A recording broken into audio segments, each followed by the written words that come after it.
All right, welcome back to the channel. Dr. Mark P. Otten here, bringing you California Country Club today, a private course in Whittier, California. Big things are coming to this channel. We might be filming in Hawaii soon. Fingers crossed for that. But meanwhile, this is your second private course video on the channel. California Country Club is east of LA, just a few miles. How did I get on there? How did I get access? Well, I just emailed Derek Williams. Shout out to Derek, director of golf at the course. If you're trying to watch this video and then play California Country Club, feel free to reach out to them. It looks like they also might be advertising some tee times on their website. So check out their website, see if you can log in and get a time, even if you're not a member. I don't know. That's unofficial. But anyway, thanks to Derek for the day at the course for me, which was extremely fun. In the videos, you'll see my friend. He was able to get my friend out there with me. So let's get into it. All right. So as I mentioned, California Country Club is just a few miles east of downtown LA, in the city of Whittier. It's kind of at the north end of Whittier. If you've been to this area, it's kind of away from that central part of that city and closer to like City of Industry, I want to say. It's right along the 605 freeway. If you've ever driven down the 605 freeway, you might have seen California Country Club from the freeway. And it's going to come into play actually a couple times, providing a little bit of noise soundtrack on a few of the holes, but it's fun. This was a fun day overall, and I'm looking forward to showing it to you. So this is the scorecard for the course. I ended up playing the white tee, so I'm like it sounds very different to say I'm a single-digit handicap versus I'm about a 10 handicap, and right now I'm like 9 point something. So I'm like one or the other, depending on the day. So I decided to play the white tees on this day, which was 6,500 yards, which is pretty far, pretty long for a set of white tees. There is a blue tee, 6,800, if you're looking for a little more distance there. Slope rating 126 at the white tees. So I was ready to go. I'm like, all right, I can handle this. So let's get into it. Hole number one, super fun opening hole. Par 5, looking kind of downhill towards the freeway, away from the clubhouse. And if you're familiar with the channel, you know by now that I give each hole this fear rating and this fun rating. So the fear rating is like 1 through 18, fun rating, same thing, kind of on the handicap scale. So the most fun hole would be number 1, and this one was number 2. And as you'll see, it's just a really cool visual, just looking out over the course from the clubhouse. For me, it was a really exciting moment to be able to play this course for the first time. So I think these ratings are also, for me, based on first impressions of this course, having not played it before. So maybe that factored into my high fun rating for the first hole. Fear rating 7. So this is like a opportunity if you're enjoying the moment, if you've warmed up, which I hadn't really. But if you've warmed up and you're ready to play that first hole, then enjoy it, because it's more fun than scary. At least it was for my first impression here. So this is the shot. You've got the palm trees lining the left side. You've got some space out there in the fairway, and you're downhill. The blue and the white tees, I think, were in the same place here on this particular day for this hole. So I was able to get it onto the right side of the fairway and hit a decent second shot. These 3 woods off the ground for me are sometimes a challenge to get up in the air. But here we go. You can see my friend there with the golf cart. Some holes have more trees than others. There's a lot of palm trees out here. This was a nice day of weather, so you're going to see some clouds and sun mixed. This was not a nice shot, however. This was a pitching wedge that I did not hit with very good contact. Launched it over the green. Luckily, the rough back there, you can see some of the rough is pretty thick, and it helped me there because it caught my ball from going too far over and allowed me to hit this nice chip at the same time because it was sitting up a little bit in the rough. So, do I save par? This was a nervy putt. I was like, oh, first hole, can I save par? Whew. Okay, a relief. All right, so that's a fun first hole. Second hole kind of turns, I guess it's a right turn after that opening hole that faces the freeway. So now you're kind of going along this what is it, like a drainage area along the left, and you can start to hear the freeway pretty strong here. And I smile when I say that, like, you know, it's not like having the freeway there is as nice as having the ocean next to you. But it provides this sort of nice background where you could even, the psychology of it is you could even kind of settle in, like, oh, this could be the sound of the ocean. It's consistent. It's there the whole time. So anyway, I kind of settled in on this round with a little bit of freeway noise behind several of these holes. So this is the first hole where I think you'll really hear it. Otherwise, it's a super cool par 3. Fun rating 11. Middle of the pack, fear rating 16 because it's not a long hole, 141 yards from the tee. And if I freeze it here on the tee shot, you can see a bunker on the right side, but really the green is pretty large left to right in terms of width. So I was going left of the bunker here, trying to keep it safe. And you can also, for the first time, see the freeway cars going by back there. My shot was in the shadow of the billboard there, this looming over the freeway. Luckily, I had a pretty good 6-iron here and gave myself a chance for birdie. So there's that sort of that drainage area behind me with the trees back there. Again, some holes have more trees than others on this course. This putt did not get there. That was not my best effort, and I think we're going to see a little bit of a challenge for me on the greens here, or at least this green. Yeah, that's a 3-putt. All right, well, I started off well and then 3-putted, but all right, hole number 3. This one, so there's a few holes on the front 9 that just didn't stand out to me as much as some of the holes in the back 9. So I think overall the back 9 is going to get a stronger fun rating for me than the front 9.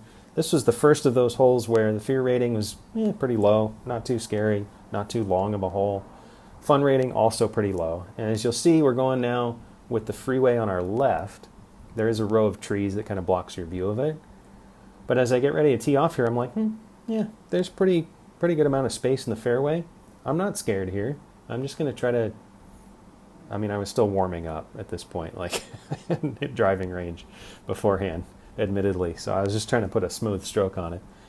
And I've hit a couple fairways now, so I'm like, all right, maybe I am warm. But the lack of fear, I think, played into that. I was like, well, there is some space in the fairway, so I can work with that. Here we've got another bunker to deal with on the front side. I think usually there's one safe side and one front side, so I was going safe side, right side here. One safe side and one bunker side, that is. So I was playing it away from the bunker. And I've got another birdie putt, and I think here I'm just trying not to 3-putt and succeeding. So good start for me with 2 pars, and if I hadn't 3-putted number 2, then I would have been 3 pars in a row. All right, so what's up with number 4 here? Number 4, fear rating 18, fun rating 18, handicap 1, 448 yards from the white tees. Wow. Okay, so this is a long hole. It's getting handicap number 1 on the scorecard because of the length. But then, like, when I did these ratings after the round, I was like, this hole, I mean, fun rating 18, the least fun on the course. But fear rating 18, the least scary at the same time. Basically, here I'll show you the look at the tee shot. The trees in the freeway are still on the left side, but like it is wide open. So like by now I was warmed up. I'm like, all right, I'm just gonna blast away as far as I can, and I'm probably gonna have some forgiveness here from the hole. So that was my try to swing out of my shoes. First time I swung out of my shoes for the day. Managed to put it, I think, along the left side of the fairway here. So don't be scared on this hole. I mean, just try to hit it pretty strong if you can. And this is a 2-iron that I didn't quite catch for my second shot. So I didn't quite get there. But again, I wasn't punished by any hazards here. It was more just the length of the hole that got me. Also, the green is pretty large. So you see, as I was mentioning, there's a bunker on one side, kind of on the right. The left is sort of the safe side. And I ended up on the left. The ball kind of kicked left, as I recall, off that chip. And it's a big green, so again, not scary, but it's a big green. So then that was a long putt to try to make par, and ended up with bogey. So, all right, that's hole number 4. Hole number 5, I mean, I gave it a fear rating 17. At this point, I was not scared of the course. Later on, there were some scarier holes for me. And again, based on first impression, I guess maybe I was feeling good at this point too. Like, I'm not scared, which is good. I'm having a pretty strong start. I haven't had any double or triple bogeys yet. But there is a water hazard on this hole. It's just that it doesn't present itself real in a real scary way, or it didn't to me anyway. You can see on the map there, it's there on the right side. So if you're short and right, you're in trouble. But I was short and right on this tee shot, and like I was still okay.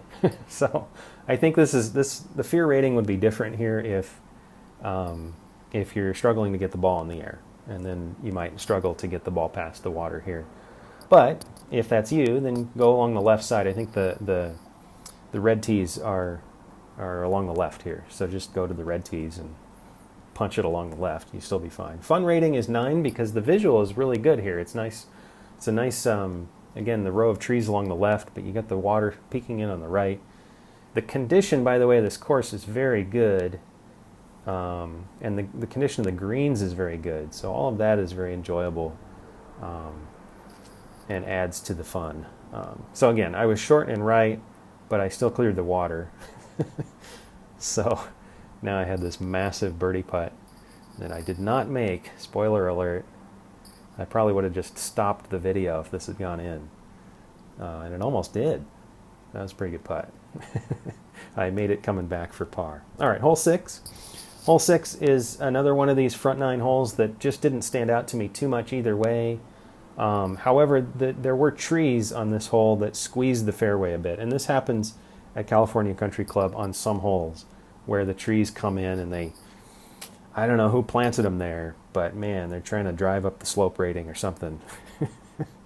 So I ended up behind a tree on this hole. So fear rating 11. It's a little bit scarier in the sense that the fairway is a little more narrow. At least that's the way it seemed to me at the time.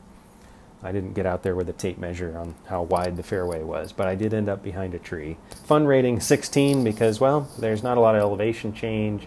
You can see it's pretty wide open otherwise at the beginning here with the visual. So I was like, man, I just bombed the last drive, or at least I hit a good one by my standards. Let me do it again. And no, I ended up behind a tree, or 2 or 3 trees. Man. So here, by the way, I'm punching out in between the trees, which I don't always recommend. I probably should have punched out to the side instead of trying to shoot the gap there, but it was a decent-sized gap. So I got through. And now I've got about, I don't know, 50 yards for an up and down for par. That chip did not come out super clean, so I'm just battling for bogey at this point on this particular hole. That's what happens when you hit your drive behind a tree. Yeah.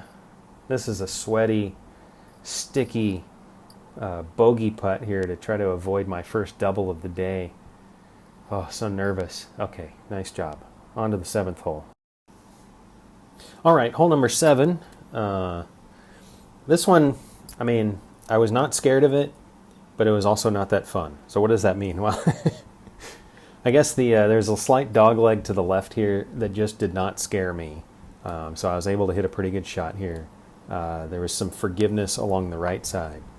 But again, the visuals here, not a lot of elevation change. There's going to be some holes here on the course that are going to be a little bit more compelling and memorable than this hole. However, I did hit a good drive here.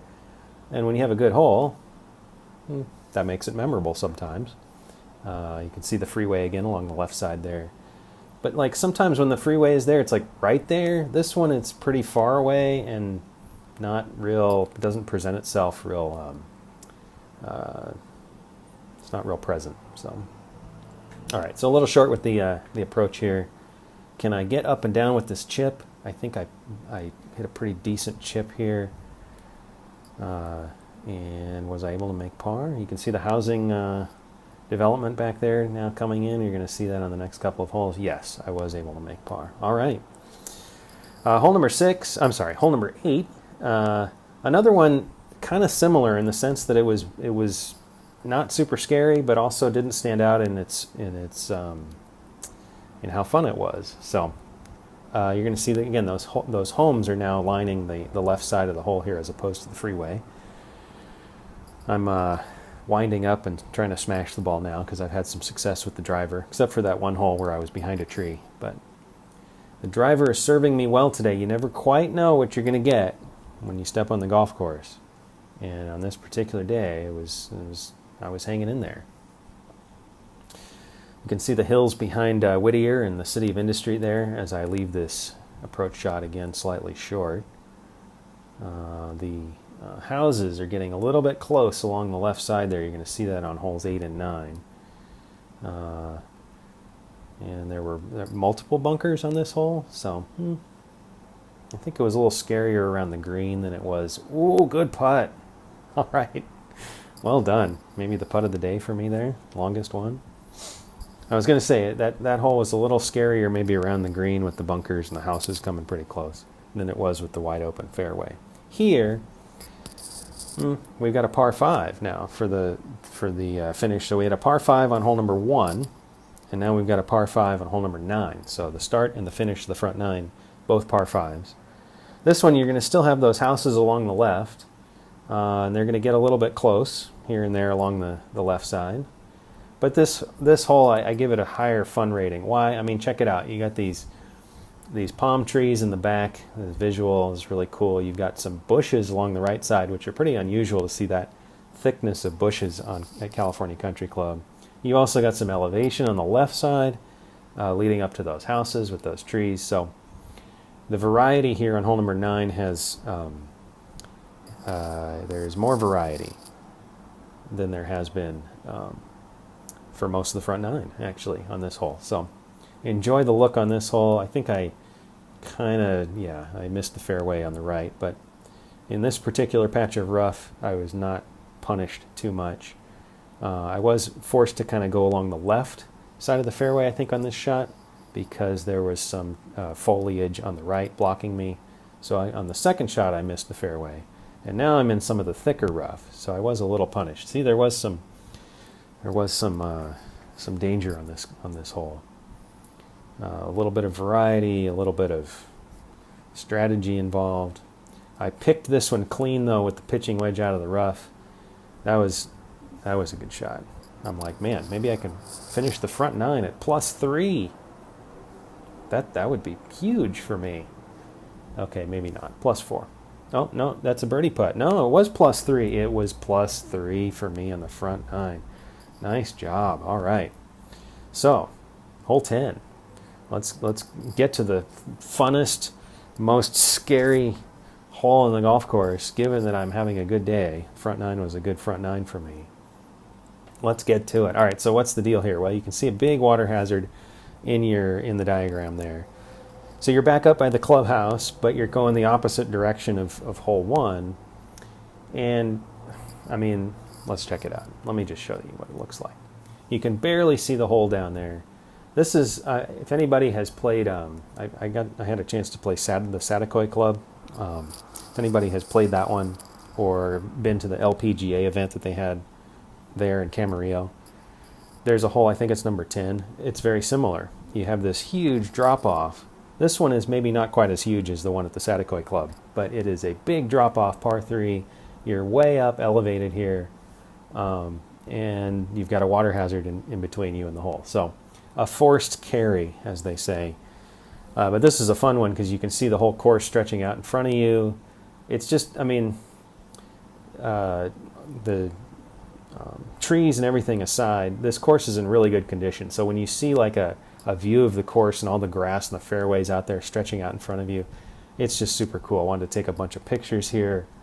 But it was also scary in the sense that there's a forced carry. That water hazard on the par 3 that we saw earlier on the front 9 that didn't come across, this one comes across. So you really have to get it up and over that thing or else you're going to be swimming. So that was in my head as I pulled out my 7-iron, which was too much club, especially considering I swung pretty hard there. I was like, I'm going to get over this thing, and I'm scared, and okay, I went over the green. All right, well, At least I'm safe, right? And I'm going to be able to chip in for... That was a terrible chip. I caught the rough. All right, so this hole's getting to me a little bit. So now I've got an up and down for bogey here from the fringe. Yeah, I think the psychology advice there would be if you see a forced carry and you're like thinking about it and you want to make sure you get over, don't like overdo it to the point where you're flying over the green like I did. Just hit a normal shot. Trust your shot. Trust your distance, that you're going to be able to get there with your normal distance, your normal 7-iron in this case. Well, I probably should have hit 8-iron. But there was a drop off too. It was like there's like a little bit of wind, and then there was like the elevation change and the forced carry, and man, there was a lot of decisions there. So that's why that was a fun hole and one that I'd like to play again.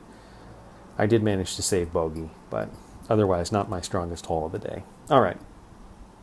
Coming off of that one, hole number 11, now we've got fear rating 2 to follow fear rating 1. So I had a good front 9. Maybe you will too. And now you've got 10 and 11, which are the two scary, by my first impression anyway, the two scariest holes on the entire course to start the back 9. So let's look at this one. This one is not at all like hole 10. This is a par 5. So we had a par 5 for number 9. Now we've got a par 5 for number 11. For me now, like these days, I look at par 5s as opportunities to try to score and at least make par. But this one, man, 555 yards from the white tees. This was a long way. And the freeway comes in again on the left, and it really squeezed the hole toward the, I mean, you can see kind of the curve of the freeway there. It squeezes it when the freeway curves in, so do the trees that line it, and it really creates this feeling like, man, I don't want to hit a car. You know what I mean? Not on the tee shot so much, but on the second and third shots for sure. So, well, here I am trying to aim for the right side of the fairway. Luckily, it when it kind of drew back, it stayed in the middle. But man, the further you can hit that tee shot, the better on this hole. Here I am with a 3-wood, which sometimes goes better than other times for me. Not my strongest club, at least not off the ground. And what did I do? Okay, on that one, the freeway was in my head a little bit. Those trees along the left side were in my head a little bit. So I drove it to the right thinking, okay, there's plenty of room on the right. In fact, there's a tree stump you can see. They took out a tree. It's wide open. The rough is thick. So they didn't allow for much forgiveness on this hole. Some holes are more forgiving than others. So here I am trying to punch out an 8-iron from the rough, and I think I did a decent job. Gave myself a chance for birdie. This green's pretty big. Well, I didn't give myself a chance for birdie, really. Gave myself a chance for par. I don't think this green is going to go well for me. That is not my best effort for a lag putt. Okay, well, let's move on to hole number 12. What happened there was I 3-putted. Yeah, we didn't catch that last putt on film, but there, as you'll see, we missed one of my best putts of the day on film, but we also missed a couple of my worst putts, and so that was one of them. So that was a 3-putt. I think I 3-putted number 2, 3-putted number 11. So some bogeys here to start the back 9. But those are some scary holes. I mean, number 11's long. It's very kind of narrow at the end, an unforgiving rough. All right, what's going on with hole number 12? Well, okay. This is interesting stuff now for California Country Club. So you've got a couple of scary holes to open the back 9.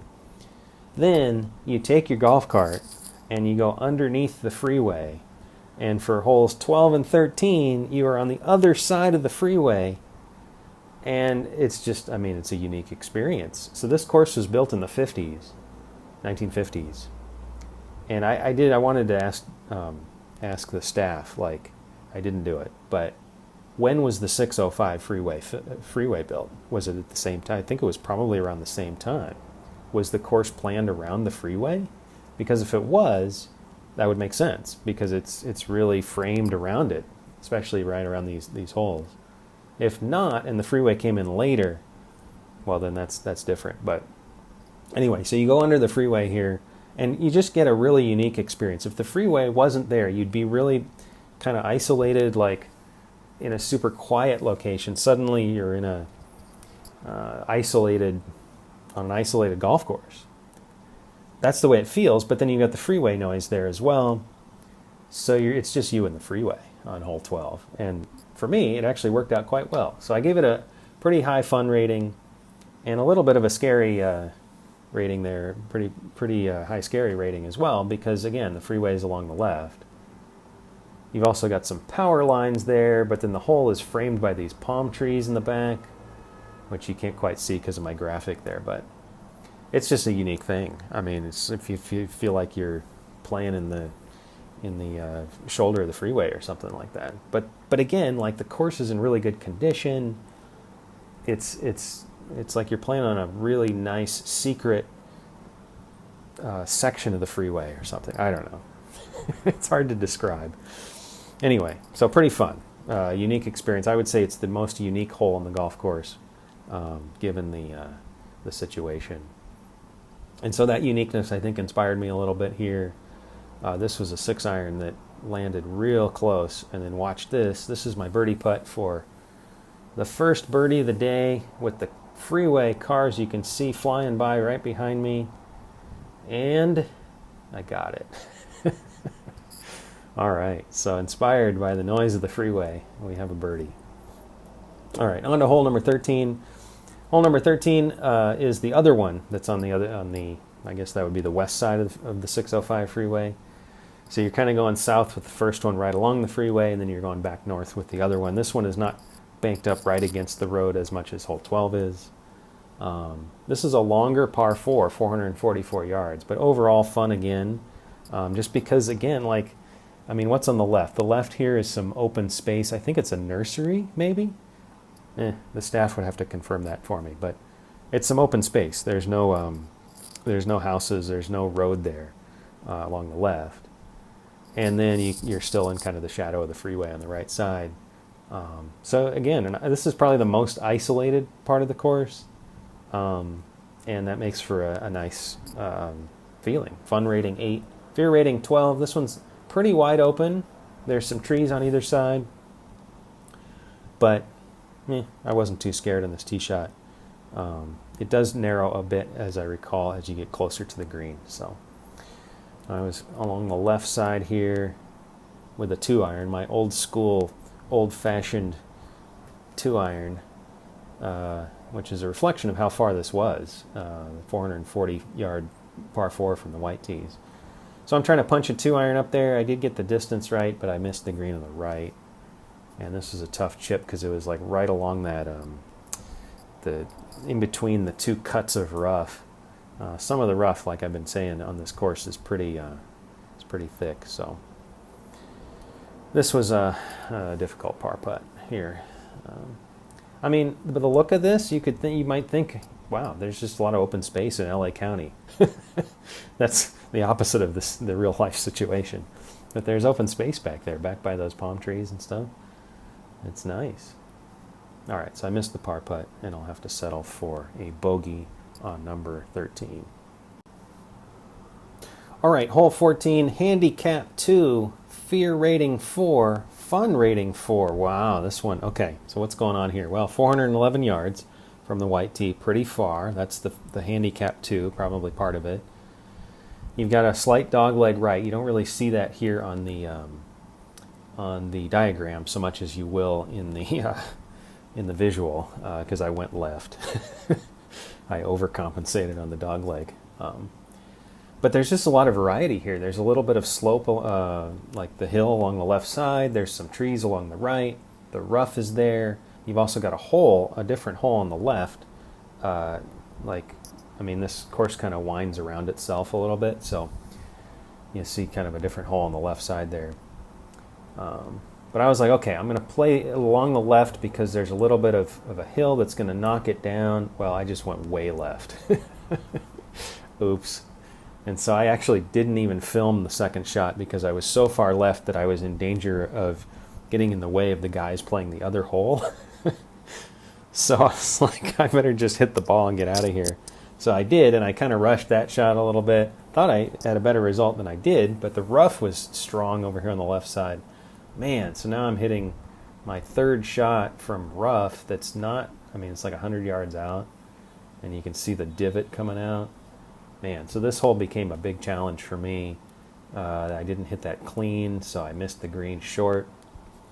But looking back, I mean, you can see the hill along the left side there. I was like, maybe I can play it off that hill, but that was a mistake because the rough was so thick, it wasn't going to knock it down. I just needed to go down the center of the fairway in retrospect. So that was kind of a misjudgment on first impression of this hole. But credit to the hole for giving me that visual that was interesting and filled with variety and kind of messed me up a little bit. And well, and then there's some break to that putt. That green was tough, man. Okay, that was a double bogey. All right, first one of the day. I think that was the first one of the day for me. Yikes. All right, so now I'm in recovery mode. If you've been watching the channel, you've seen me make double bogeys before. And usually what I do is I look at the next hole. I'm like I need to make birdie to like compensate. But then I think to myself, I'm a professional sports psychologist. I need to have realistic expectations here for myself, just like I would teach someone else to have realistic expectations. Set goals that you can achieve. To be able to turn a double bogey immediately around into a birdie is tough because you just probably hit a couple bad shots on the last hole. So you're thinking about those bad shots or that twist in your swing on the off the tee or that putt that you just missed. It's still in your head just a little bit. So what do? You got to make sure that you address those things mentally. Maybe you think about that last putt. You're like, okay, that was a left to right breaker and I missed it, but I hit a good putt. Okay, but I hit a good putt. So then you move forward with that good feeling. You try to draw some positive from it. If it was a bad drive for me, I hooked that drive to the left. So I'm like, okay, let me think back. I've hit a lot of good drives today. So I just need to trust my stroke. Maybe hit 90% power on the next one to try to make sure that I can get that trust back. And then once I get that trust back, I'm in better shape. So you're just trying to work through it typically if you're doing it well. And so if you turn a double bogey, the next hole, maybe it's a bogey. And then the next hole, it's a par. The gradual recovery is more realistic typically than trying to get it all back with a birdie right away.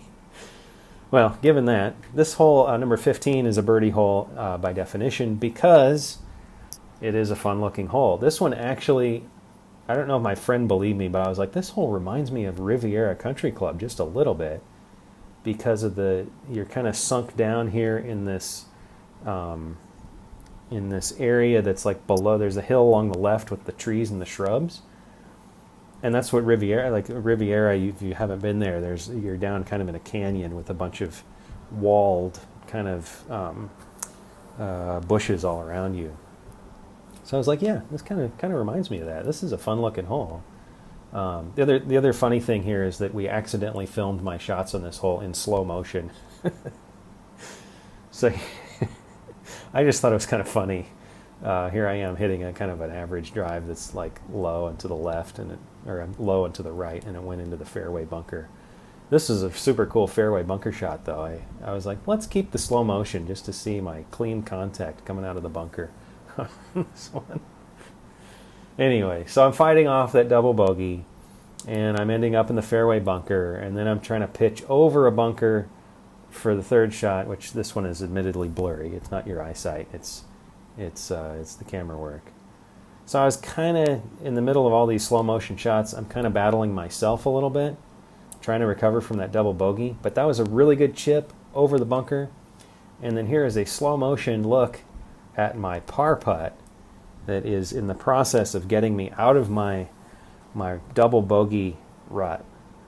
And as you see the ball roll dramatically toward the hole here. This is by accident. It went in, and that's a par, and that's a great recovery, and suddenly the video is back to normal speed. All right.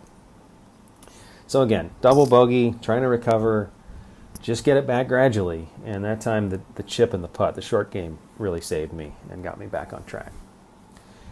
Hole number 16, par 5. This is a shorter par 5, though. We had a par 5 that was almost 100 yards longer than this, I think, earlier. Is it the 11th hole? This one only 468, handicap 16, fear rating 10, so pretty pretty accessible. Fun rating 10, kind of middle of the pack. This one, the tee shot's kind of interesting, especially if you're from the blue, hitting from the blue, because you've got these 1, 2, 3, 4, 5, 6, 7, 8, 9, 10 palm trees on your left. That water hazard isn't really a threat, but if you're hitting from the blue tee, the palm trees would be a threat. You don't want to go left and hit those. But for me, with the white tee, I teed it up on the right. I set it up on the right side of the tee box there, and just blasted away toward the center. Got my mojo back with my driver a little bit for this hole, and then I hit my best 3-wood of the day here, running it up close.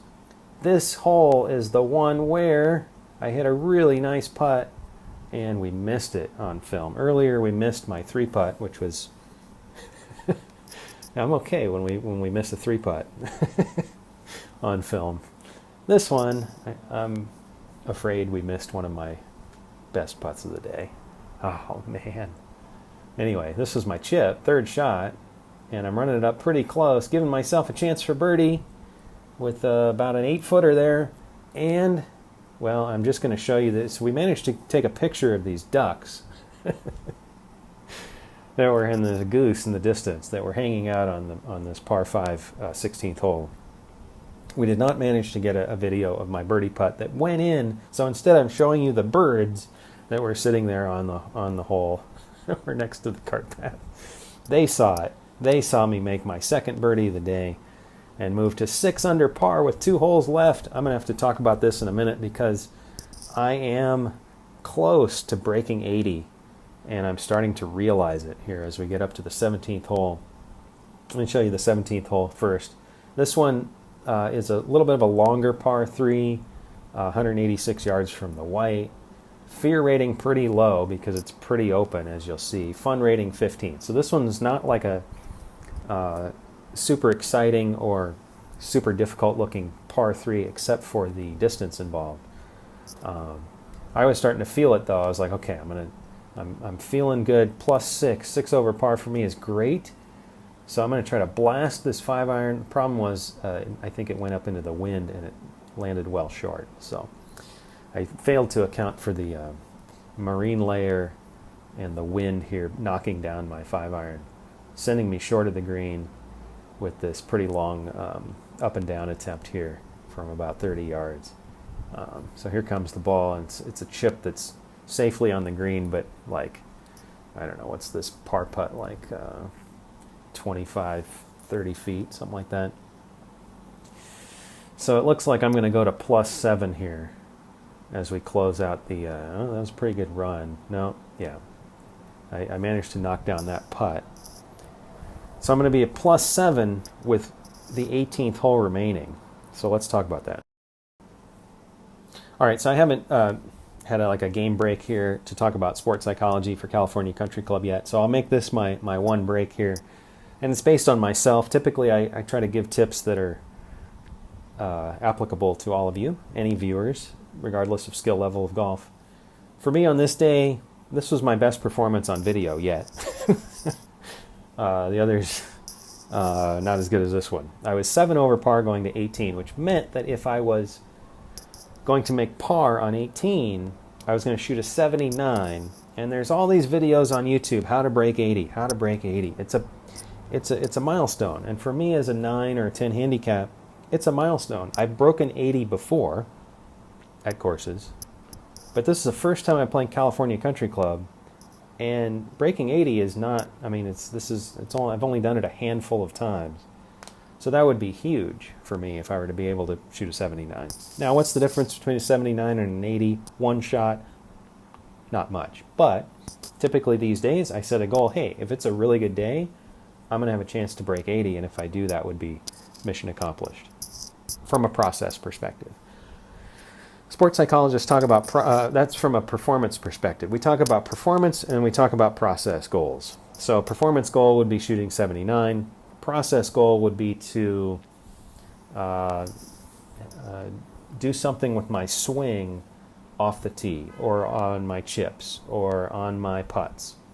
So one particular part of my game process goal would be like, I want to make sure that I don't leave, I want to 8 out of 10 putts, I want to push past the hole instead of leaving short. Or off the tee, I want to make sure that I'm hitting a draw more often than I'm hitting a fade. These are process things that aren't related to score. Maybe they are if you do them well, if you accomplish those goals, but maybe they're not. Maybe it's part of me improving my golf game, right? Those are typically what psychologists recommend focusing on, is those trying to hit a draw or trying to push the putt past the hole.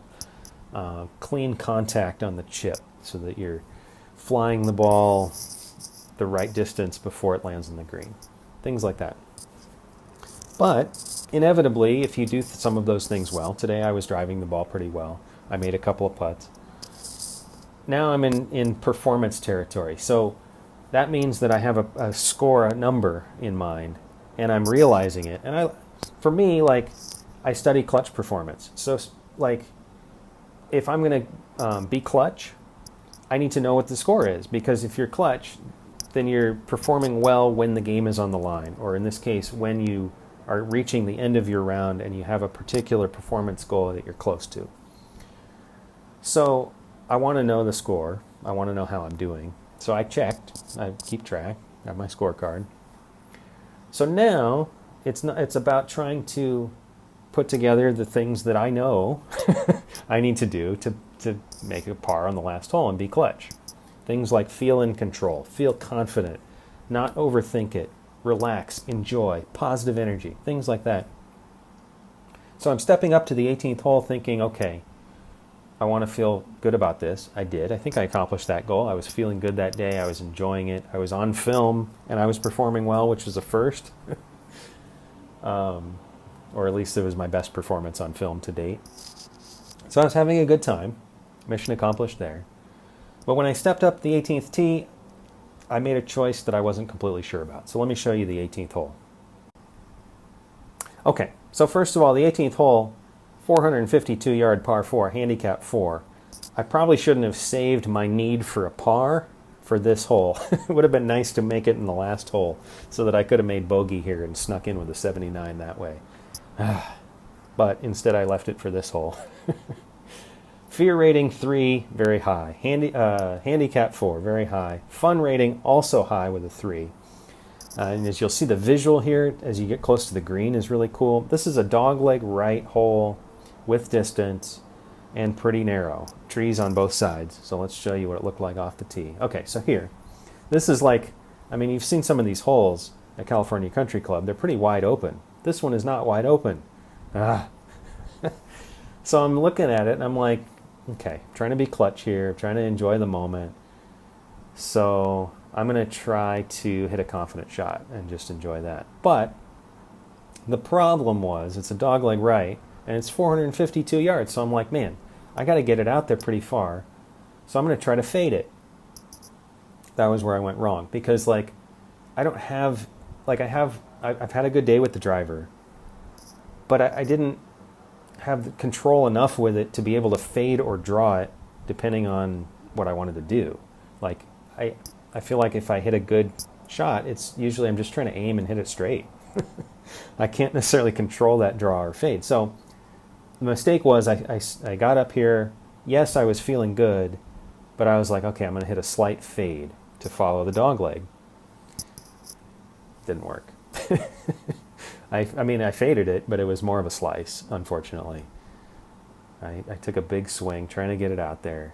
I made good contact, but it faded, and it faded too much. And so here I am trying to punch out from next to the trees. So I have almost completely excluded, well, I shouldn't say completely. I've mostly excluded myself from making par now, unless I do something heroic, because I've got to punch out. I've got a 2-iron in my hand. So here I do successfully punch out. And I've left myself a pitching wedge from the left side of the fairway from about 100 yards. And I need to get up and down for par. Meanwhile, check out the visual here. They've got some pink flowers, I guess, ice plant maybe, behind the green there. That says CCC for California Country Club. So this is a cool finishing hole. It's parallel to hole number 1, which is also a cool hole going the other way. and the clubhouse is back there. So there's a lot to enjoy about this hole. I was trying to draw on that just the quality of the experience to feel good about it. So here, I'd done most of the damage with my tee shot. I can still get up and down here, and I'm like, all right, I'm going to hit a pitching wedge, and I'm going to try to make sure that I get it on the green. Don't want to leave it short. And I give myself at least a chance for par with a putt instead of a chip. And so I actually, with a little bit of adrenaline here, I actually overcooked it slightly. But it was straight and it was clean, and it did land on the green. So here I am with a, oh gosh, 30-foot putt, a little bit downhill with the nice visual behind me.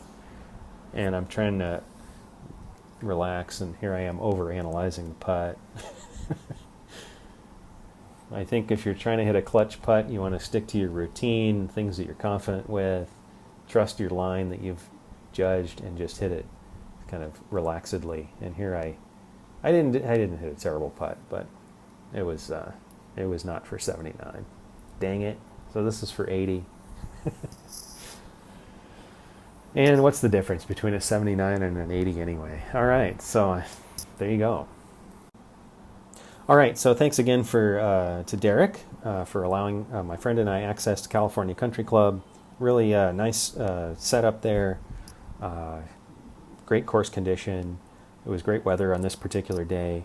Hopefully I gave you a little bit of insight too into like my own applying the research that I've done to myself, trying to generate a clutch performance there in the end and almost succeeding. If you have any questions about what it's like to study clutch play, performing well under pressure, avoiding the choke, things like that, I've done research on this over the years. So look me up. Feel free to reach out, send me an email. We can talk about it. Otherwise, on to the next video, and thanks for watching the channel. Subscribe if you'd like.